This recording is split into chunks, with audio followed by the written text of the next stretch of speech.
Well, thank you so much. Thank you.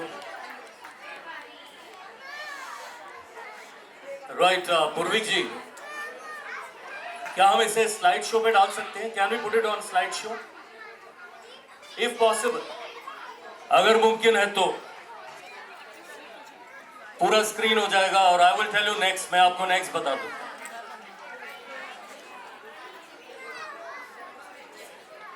Right, great, very nice. बहुत बढ़िया. आवाज भी खूब है, हाँ. थोड़ी सी, हाँ. बहुत खूब. Right, right. Very good. Now we have good sound also. And Purvik ji, I will tell you next. Right, दोस्तों, मैं आप सबका स्वागत करता हूँ. I welcome all of you to this small program. Small, brief, concise, precise, but high voltage, high energy and high intensity. आज हम बात करेंगे अखंड Bharat and untold facts about partition. दोस्तों, हम सब जानते हैं, ये बीच में आप देख रहे हैं महाभारती. अगर 15 अगस्त आजादी का दिन है तो 14 अगस्त बोला जाता है अखंड भारत दिन. लेकिन क्या हुआ? Okay, you want me to be over here, Purvik ji? Right, for the recording. 15 अगस्त अगर आजादी का दिन है तो 14 अगस्त माना जाता है अखंड भारत दिन. सामने आप देख रहे हैं यहाँ पे महाभारती. ये पूरा हिस्सा अखंड भारत था, लेकिन भारत के साथ क्या हुआ? खंडित हुआ, विभाजित हुआ, पार्टीशन हुआ. तकलीफ थी, लेकिन उस तकलीफ के बावजूद इंडिया उठ रहा, आगे की तरफ बढ़ रहा. बोलना मैं इतना चाहूंगा, शाम सूरज को ढलना सिखाती है, शाम सूरज को ढलना सिखाती है, शम्मा परवाने को जलना सिखाती है. शाम सूरज को ढलना सिखाती है, शम्मा परवाने को जलना सिखाती है. तकलीफ तो होती होगी गिरने से, मगर तकलीफ तो होती होगी गिरने से, मगर ठोकर ही इंसान को चलना सिखाती है. वो है इंडिया. पार्टीशन के बावजूद इंडिया चल रहा, दौड़ रहा, भाग रहा, बढ़ रहा, चढ़ रहा, ऊपर की तरफ, आसमां की तरफ, अर्श की तरफ, चरम की तरफ, शिखर की तरफ इंडिया जा रहा. लेकिन पार्टीशन क्या था? पार्टीशन के पीछे क्या था? ब्रीफली आपसे डिस्कस कर लें. बहुत सारी चीजें जो हमारी सामने नहीं आई. Many things which have not come in front of us, untold facts about partition. Next, Purvik ji, can we have the next slide, please? Partition हम जानते हैं, ये देख रहे हैं, ये पार्ट्स पार्टीशन हुए, ये हाल हुआ. 12 लाख लोग मारे गए, 1.5 करोड़ डिस्प्लेस हुए, और उनके पीछे जो नाम हमारे सामने आता है वो फोटोग्राफ हम जानते हैं, मोहम्मद अली जिन्ना. लेकिन आज देखें, कई और भी फैक्टर्स थे, कई और भी पैरामीटर्स थे, कई और भी प्लेयर्स थे जिनके बारे में हमें कुछ बताया नहीं गया.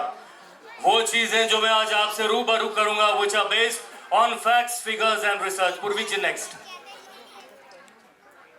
Napier and Larry Collins, British authors हैं, neutral authors हैं, detailed account. Ishtiaq Ahmed, 1500 page की बुक है, पाकिस्तानी स्कॉलर हैं, कनाडा में बेस्ड है, पंजाब.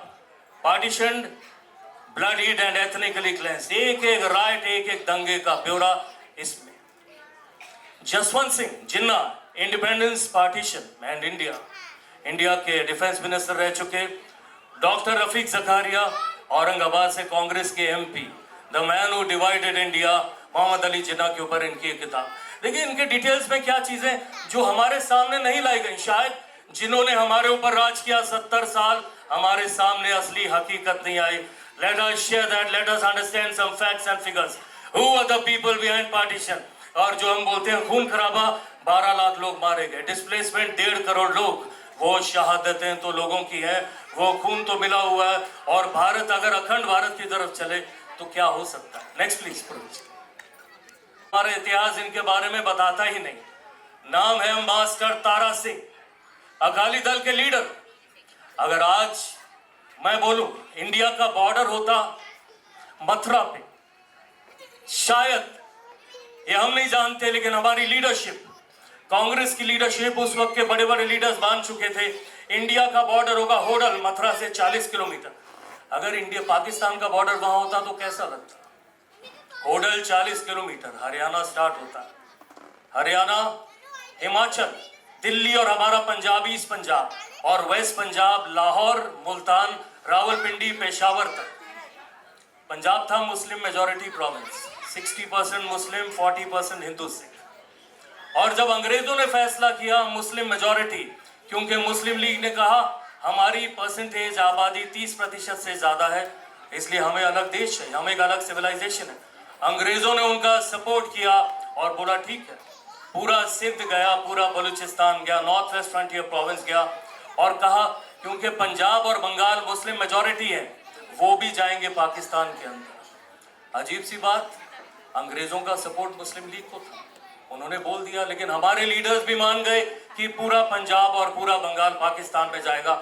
इसलिए फैसला हो चुका था इंडिया का बॉर्डर कहां पे होगा, मथुरा पे होगा। लेकिन एक आदमी बीच में था जिसका हमारा इतिहास नाम नहीं लेता, और उस आदमी का नाम था तारा सिंह, मास्टर तारा सिंह। हाँ, ये तो मैं जानता हूं, एक तारा सिंह है जिन्होंने गदर मचाया हुआ।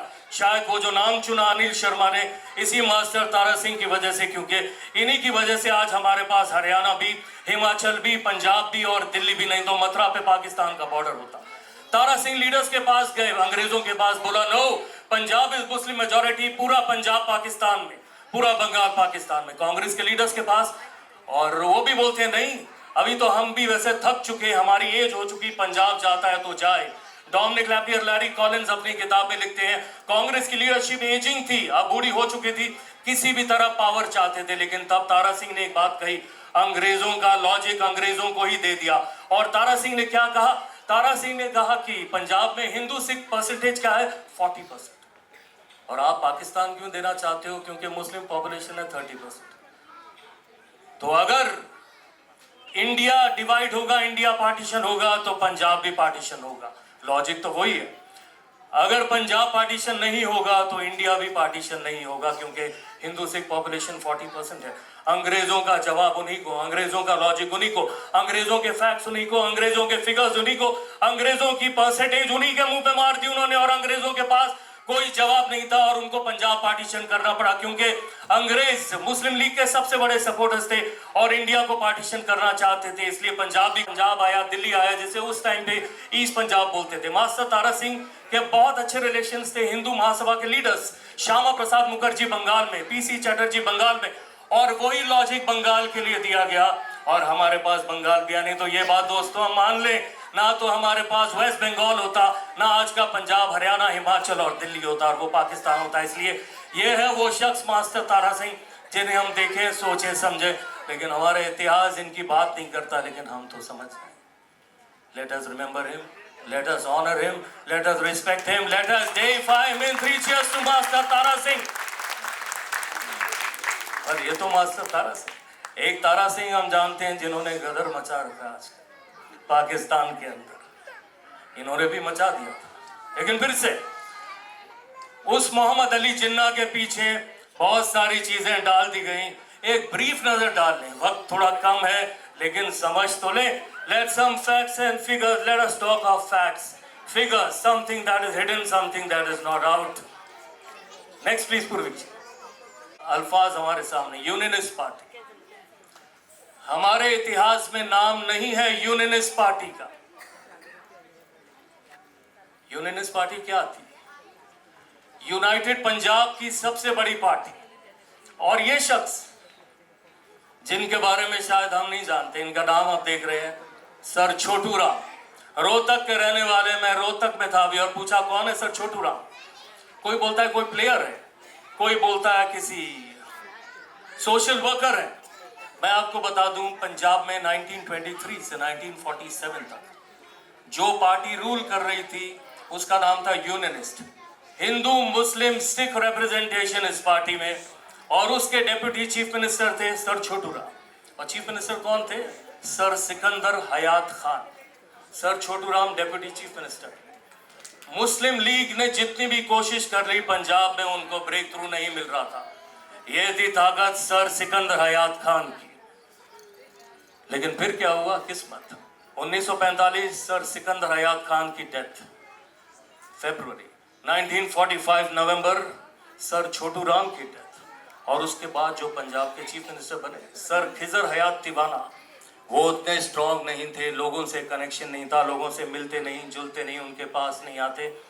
और तब 1942 और 45 के बीच में जब कांग्रेस की लीडरशिप जेल में थी, तब मुस्लिम लीग के कार्डर्स बॉम्बे, यूपी, बिहार से लाए गए और पंजाब में डिस्टर्बेंस, पंजाब में जहर फैलाया गया, कम्युनल पॉइजन।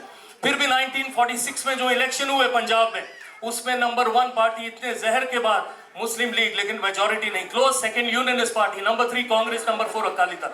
और फिर गवर्नमेंट किसने बनाई? Unionist party. एक तरफ सपोर्ट किसका? अकालीस का, एक तरफ सपोर्ट कांग्रेस का। यूनियन आर्मी थी जिसका नाम था नेशनल गार्ड। क्रिटिसाइज करें गवर्नमेंट को, लेकिन यूनियनिस्ट के साथ तकलीफ कहां पे हुई? जो कांग्रेस के सपोर्टर्स थे, मिनिस्ट्री में थे, भीमसेन सच्चर, लहरी सिंह, अंदर से ही उन्होंने खोखला करना शुरू किया। और 2 मार्च 1947 तंग आके सर खिजर हयात तिवाना ने रिजाइन कर दिया। और क्या हुआ उसके बाद? गवर्नमेंट गिरी, और फिर बलवे, और फिर दंगे, और फिर खून खराबा, और फिर पंजाब लाल हुआ। हर इंच, हर स्क्वायर फीट पंजाब का लाल हुआ और पंजाब पार्टीशन हुआ। ये भी हम समझ लें, ये नाम हमारे इतिहास में नहीं है यूनियनिस्ट पार्टी का। दोस्तों, इट वॉज अ प्लेजर। अभी क्या हम कंटिन्यू कर सकते हैं अगले 10 मिनट के लिए? Can we please? ऑडियंस की इजाजत। और ये हमारा ऑडियंस तो खास है। मैं हमेशा बोलता हूँ, जब भी हमारा की बात करता हूँ तो मेरे जहन में 2 लाइन्स उठती हैं। मैं बोलता हूँ, ऐ चांद तुझे किस बात का गरूर है, ऐ चांद तुझे किस बात का गरूर है, क्या तुझे लगता है सिर्फ तुझी में नूर है? ऐ चांद तुझे किस बात का गरूर है, क्या तुझे लगता है सिर्फ तुझी में नूर है? अरे एक बार यहाँ झांक कर तो देख, अरे एक बार यहाँ झांक कर तो देख, यहाँ बैठा हर बंदा कोई नूर है। ये हमारा की ऑडियंस है। Even as we welcome all of you, we continue our presentation for another 10 minutes. ये देखिए, एक और विद्वान है, स्कॉलर है, नाम है मौलाना अबुल कलाम आजाद। 1888 में पैदा हुए, 1958 में डेथ हुई। 70 साल की जिंदगी, लेकिन स्कॉलर, बहुत बड़े विद्वान, और पहले एजुकेशन मिनिस्टर फर्स्ट गवर्नमेंट में।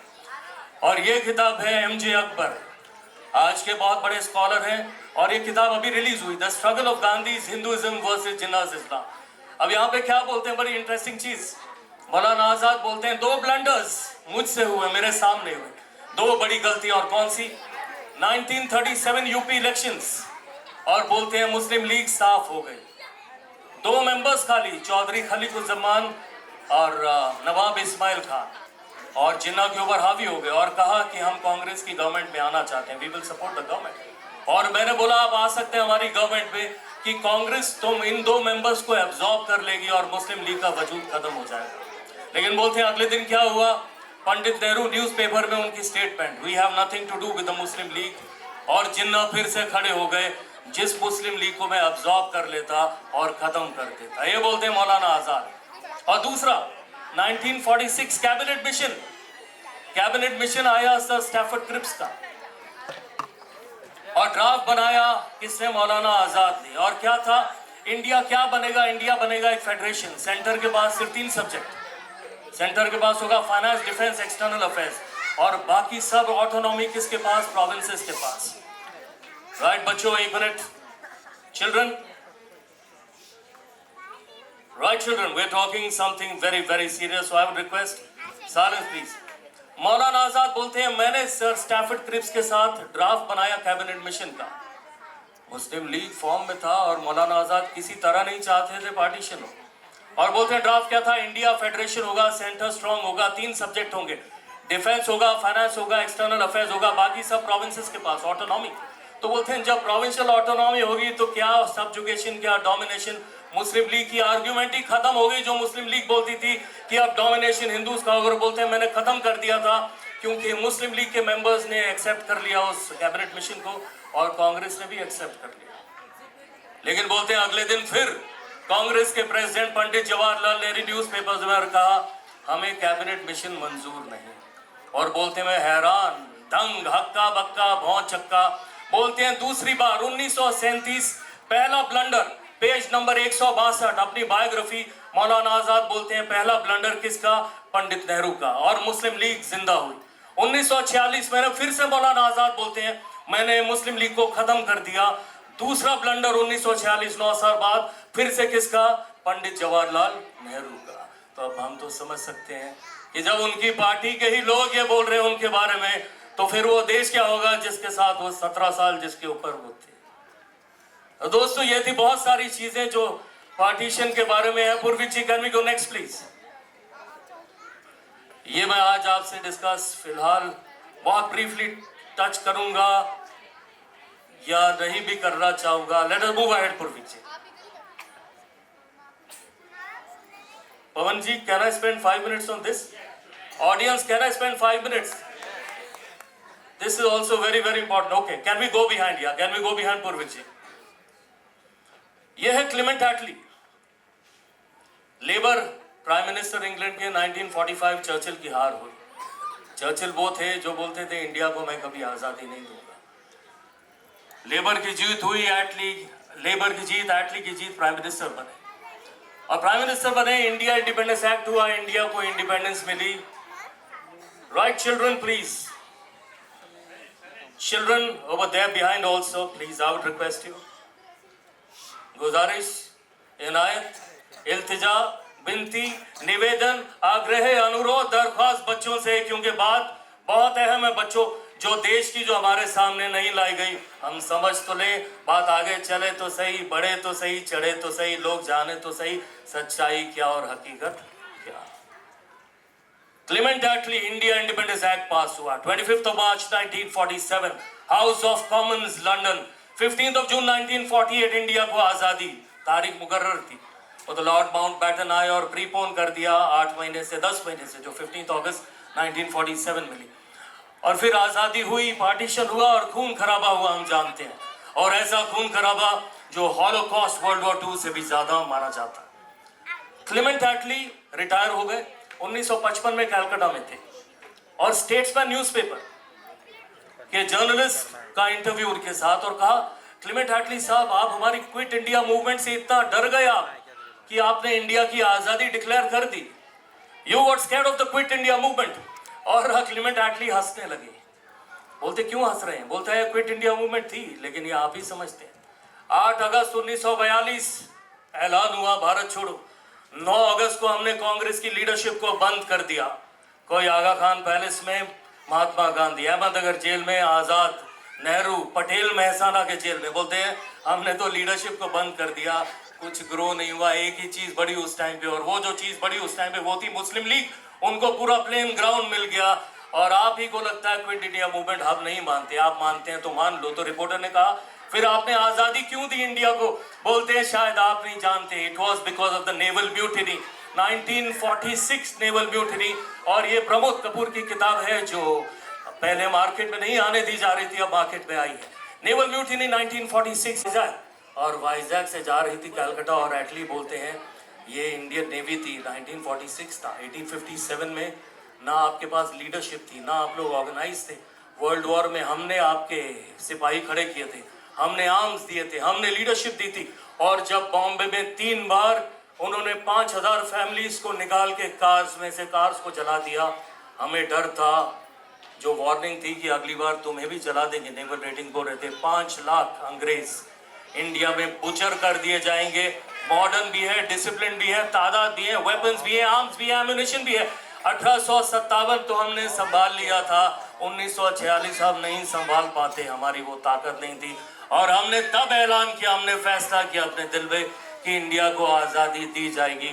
और 1947 में इंडिया इंडिपेंडेंस एक्ट मैंने पास किया। ये है बात जो हमें पता ही नहीं। The final and the most impactful war of independence, the naval mutiny. और इसके बड़े लीडर्स कौन थे? R.D. पुरी, ऋषि देव पुरी। दूसरे कौन है? मदन सिंह लुधियाना के। और ये कौन है? शोएब मोहम्मद खान। और फिर से अगर इनकी वजह से इनका नाम होता तो फिर बात कुछ और होती। ये भी आपको बता दूं, कांग्रेस और सारी पार्टीज ने इनको अपील करी ब्रिटिश के बिहाफ पे कि आप आर्म्स और एम्यूनिशन छोड़ दो, सरेंडर कर दो, आपका ख्याल रखा जाएगा। हम अहिंसा को मानते हैं। अगर हिंसा की वजह से आज़ादी मिली तो हमारी 70 साल की मेहनत का क्या होगा? इन्होंने सरेंडर किया और उसके बाद इन्हें धोखा मिला। कल्याण, मुलुंड की जेल्स में इन्हें सड़ा दिया गया। प्रॉमिस था आपको रीइंस्टेट किया जाएगा, आपको पेंशन दी जाएगी, सैलरी दी जाएगी। इनके फैमिली मेंबर्स बोलते हैं इन्हें खाने के लिए नहीं दिया गया, और कल्याण मुलुंड की जेल्स में इन सबको करीब करीब मार दिया गया। ये थी हमारी लीडरशिप उस वक्त की। और ये लेकिन लोगों में इतना जोश, आक्रोश उठा, रोष, ये लोग तो हमारे हैं। और फिर वो आवाज इंडिया में गूंज गई, नारा, लाल किले से उठी आवाज, सहगल ढिल्लो शाहनवाज। लाल किले से उठी आवाज, सहगल ढिल्लो शाहनवाज। और INA, आजाद हिंद फौज, इंडियन नेशनल आर्मी कौन थी? इंडियन आर्मी के तो लोग थे, इंडियन नेवी के लोग, उनके भाई थे। बोला अगर इनका तमाशा बनाएंगे, हमें तो ये ट्रीट करेंगे तो सहन नहीं होगा। और नेवल म्यूटिनी खड़ी होगी, नेवल म्यूटिनी शुरू हो गई, नेवल म्यूटिनी बढ़ गई और इंडिया को आजादी मिली, लेकिन नेवल म्यूटिनी का नाम गायब हो गया। One more fact which is hidden about our independence and our partition also. हमारे प्राइम मिनिस्टर तो बोलते हैं ना, 14 अगस्त पार्टीशन हॉरर्स डे है, और संघ परिवार बोलता है 14 अगस्त अखंड भारत दिन है, लेकिन इसके बावजूद हम आगे बढ़ रहे, अग्रसर। नेक्स्ट प्लीज पूर्विक जी। ये इंडिया आज का, और ये इंडिया अखंड भारत की ओर। ये मैं जाते जाते बोल दूं, GDP इकोनॉमी आज इंडिया, हम सब जानते हैं कहां पे है। What is India's size as an economy? Where do we stand in the world? Number 5। बहुत जल्दी नंबर 4 होने वाले हैं। जर्मनी रिसेशन में है। प्रोजेक्शंस, गोल्डमैन एंड सैक्स, McKinsey, Boston consulting group, 2030 top 3, 2050 top 2, और 2067 the peak, the pinnacle, the zenith, number 1 economy of the world. चरम शिखर पे हम होंगे। तो ये है इंडिया बढ़ता हुआ GDP। Defence power, global fire power index, हम लोग कहां पे? इंडिया एक military super power. Number 4 USA, Russia, China, और global fire power index number 4 पे India. Second largest army in the world, 4th largest navy in the world, 6th largest air force in the world is India. और ये soft power भी India की। हम तो ये जान लें, इंडिया आज बढ़ता हुआ अग्रसर है भारत की तरफ, क्योंकि हमारे आसपास जो पड़ोसी हैं अपने आप को संभाल नहीं पाते, अपने लोगों को खिला नहीं पाते, उन्हें कपड़े नहीं दे पाते। वो दिन दूर नहीं कि हमें मिलिट्री कॉन्क्वेस्ट नहीं, शायद वो खुद हमारे पास आए कि हमें अपना हिस्सा बना लो। हम जिंदा नहीं रह सकते, अपने आप को संभाल नहीं सकते, फिर से हमें अपना हिस्सा बना लो। ऐसे कई वीडियोस तो हम अनऑफिशियली देख भी चुके हैं उन देशों से आते हुए, लेकिन वो दिन दूर नहीं जब वो आएंगे, हमसे मिलेंगे, क्योंकि दुनिया के ऊपर बोलते हैं there's going to be one power which is going to be dominant in the world, and that is India, one force that is going to be dominant in the world, and that is India, one force that is going to rule the world, and that is going to be India. और India ही नहीं, ये India होगा Bharat, because we are changing, we are transforming, we are metamorphosing। वो परिवर्तन है, वो बदलाव है, वो तब्दीली है, वो कायाकल्प है इंडिया का भारत की तरफ, भारत ही नहीं अखंड भारत की तरफ। जब हम झुकेंगे, जब हम रुकेंगे, जब हम नमन करेंगे, जब हम प्रणाम करेंगे, जब हम सलाम करेंगे माँ भारती को, हम भी आगे बढ़ेंगे और हमारा देश भी आगे बढ़ेगा। बोलना सिर्फ इतना चाहूंगा, हर पल पे तेरा नाम होगा, हर पल पे तेरा नाम होगा, हर कदम पे तुझे सलाम होगा, हर पल पे तेरा नाम होगा, हर कदम पे तुझे सलाम होगा। रखना हौसले बुलंद हमेशा, अरे रखना हौसले बुलंद हमेशा, देखना भारत एक दिन वक्त भी तेरा गुलाम होगा। Right, thanks. अब जाते जाते मैं ऑडियंस हमारी इतनी शानदार, मैडम एंकर साहिबा आप बहुत बेहतरीन एंकरिंग कर रही है। एक मेरी गुजारिश, I would request the audience to stand up please 1 minute, that is honour in honour of Maa Bharti.